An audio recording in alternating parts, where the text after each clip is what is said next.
9 अगस्त 2024 की सुबह पूर्वानगर शहर का नॉर्थवेल मेडिकल इंस्टीट्यूट रोज की तरह जाग रहा था। नाइट शिफ्ट खत्म होने वाली थी, दिन की हलचल शुरू हो रही थी, लेकिन किसी को अंदाजा नहीं था कि 4th फ्लोर का एक सेमिनार हॉल उस सुबह एक डरावनी कहानी की शुरुआत बनने वाला है। करीब 7:30 पर हॉस्पिटल स्टाफ का एक कर्मचारी सेमिनार हॉल का दरवाजा खोलता है। अंदर कदम रखते ही उसके पैरों तले जमीन खिसक जाती है। अगले ही पल उसकी चीख पूरे कॉरिडोर में गूंज जाती है। हॉल के फर्श पर एक लड़की पड़ी थी, बिल्कुल शांत, कुछ ज्यादा ही शांत। उसकी आंखों और मुंह से खून बह रहा था और उसकी हालत देखकर साफ था कि यहाँ कुछ बहुत गलत हुआ है।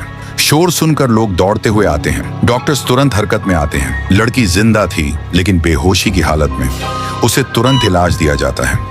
उसका नाम था प्रीति रॉय, नॉर्थवेल मेडिकल इंस्टीट्यूट की एक जूनियर डॉक्टर जो उसी रात नाइट ड्यूटी पर थी। कुछ ही घंटों बाद प्रीति की मौत हो जाती है और यहीं से कहानी को दूसरी दिशा में मोड़ने की कोशिश शुरू होती है।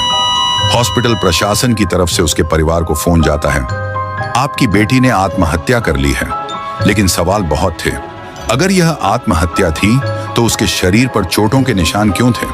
अगर यह आत्महत्या थी तो वह सेमिनार हॉल में उस हालत में क्यों मिली? पोस्टमार्टम रिपोर्ट सामने आते ही सच्चाई उजागर हो जाती है। यह आत्महत्या नहीं थी, यह एक रेप एंड मर्डर था।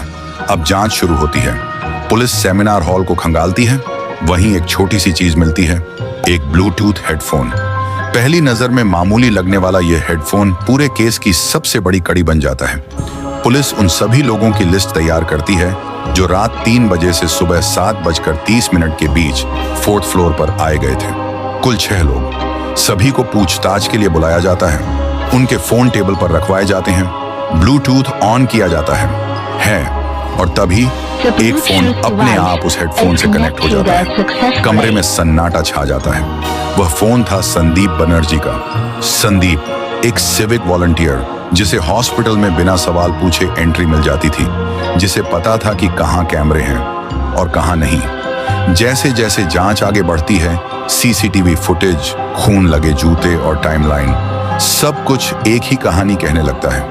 उस रात जब पूरा हॉस्पिटल लगभग सो रहा था, तभी प्रीति का सामना एक ऐसे इंसान से हुआ जिसने उसे बाहर से नहीं, अंदर से तोड़ दिया। प्रीति अपने माता पिता की इकलौती उम्मीद थी। डॉक्टर बनकर वह उनका भविष्य बदलना चाहती थी, लेकिन एक रात ने सब कुछ खत्म कर दिया। अब सवाल सिर्फ यह नहीं है कि उस सेमिनार हॉल में उन 45 मिनटों में क्या हुआ, बल्कि यह है, क्या प्रीति को इंसाफ मिलेगा या यह कहानी भी कुछ दिनों की सुर्खियों के बाद खामोशी में दफन हो जाएगी?